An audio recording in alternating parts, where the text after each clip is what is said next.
Flash to remind myself what I did.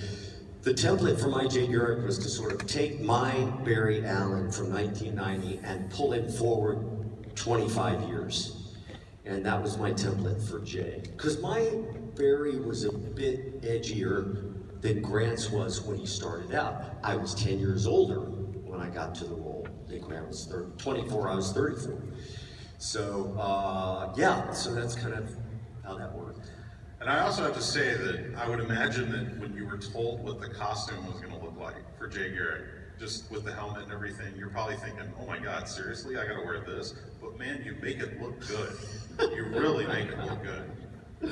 It's, yeah, the helmet's a bit of a challenge, but I gotta tell you, it wasn't the helmet, it was the fact it's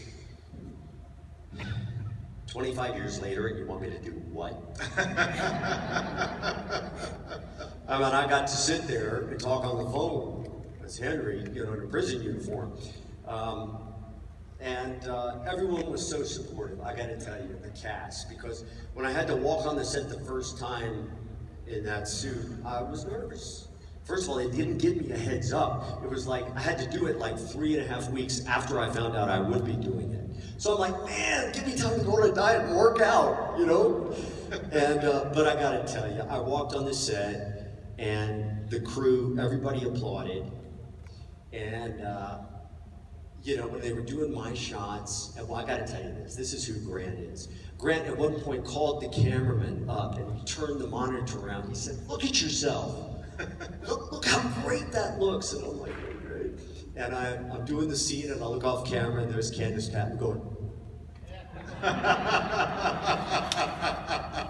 They just totally wrapped their arms around me and supported me through that whole thing. So. And do you process what a rare thing that is? In the fact that I don't think we've ever seen an actor that's played a superhero be able to come back into that same realm and play that again. I mean, it's just such a great thing. It's crazy. Mark Hamill said it best when he came back to the new Flash, and we were riding home back to the hotel from the set after a long day of shooting. He had just come from the set of Star Wars, where he'd done the same thing, and he said, how rare and awesome is it to be able to come back to a project 24 years later and hand it off, not as the elevator repairman, hey, I used to be in the red rubber suit, but in a meaningful way, hand it off to the next generation. And we both sat there and said, yeah, I am mindful every day of my good fortune. Man, the Flash is the gift that keeps on giving. I never expected to still be here all these years later. And that's thanks to you guys, really. Yeah, absolutely. Well, speaking of you guys, I know you guys have to ask some questions, so why don't we kick off some audience questions? Let's see who wants to start it off. Right here in the Flash uniform. What was it like when Zoom put it in? What was it like shooting that? What was it like, for those in the back that couldn't hear, what was it like in the scene when Zoom puts his hand through you, spoiler, and kills you? What was it like shooting that scene? I've never been killed by a nicer guy than Teddy Sears, absolutely.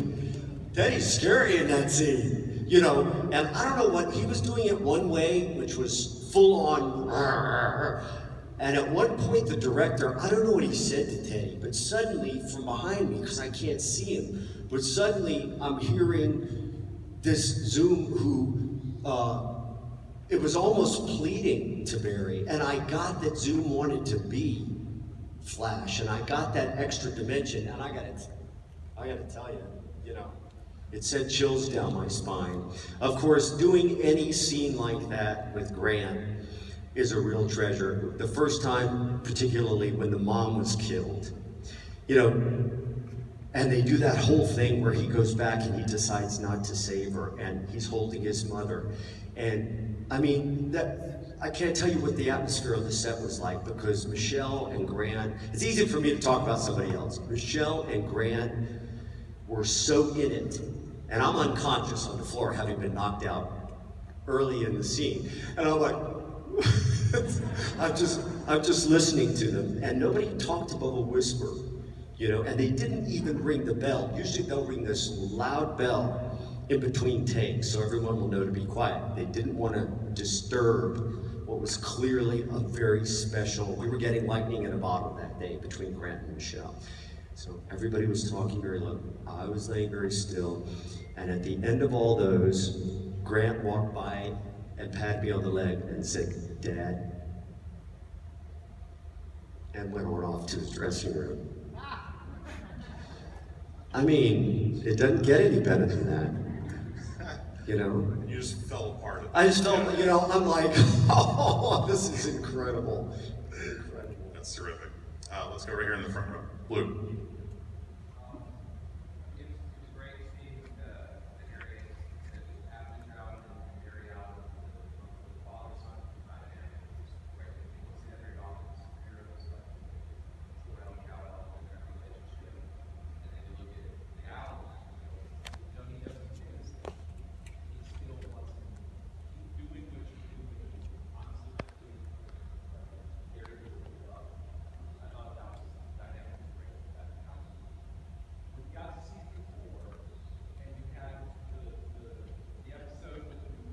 Yes.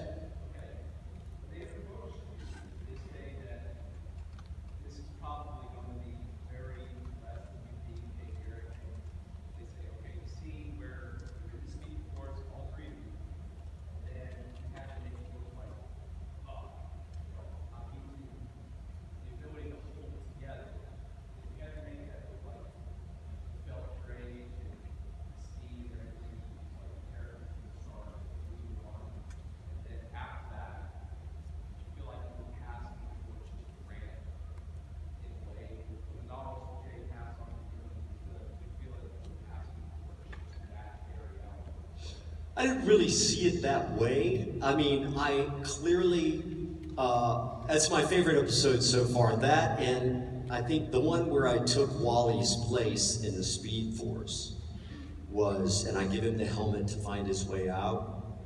And that was where the our Jay Barry dynamic began to thaw. And the last take that we did of Grant's, he played it very differently. And I tried to drop my paranoia about keeping the characters separate and just get back to the truth of the moment with him. And I said, "Grant, what were you using in that last take?" Because it was different. He said, "Well, the way you were playing it," he said, "I remembered that you looked like my dad." And it changed the dynamic. So that by the time we get to enter Flash time, the relationship has thawed, but I'm still in there. I know at this point, Savitar revealed himself to Barry, didn't reveal himself to me. What does that tell me about Barry's powers? So I already know, you know, Jay already knows at that point. But I come in, I'm like, I'm not gonna let you do this, like I can stop it. But, you know, moral authority, right? I'm not gonna let you do this. And we got to see Jay as a scientist, which I was very, very happy about. And then we did plot that. I come in, I'm sweating,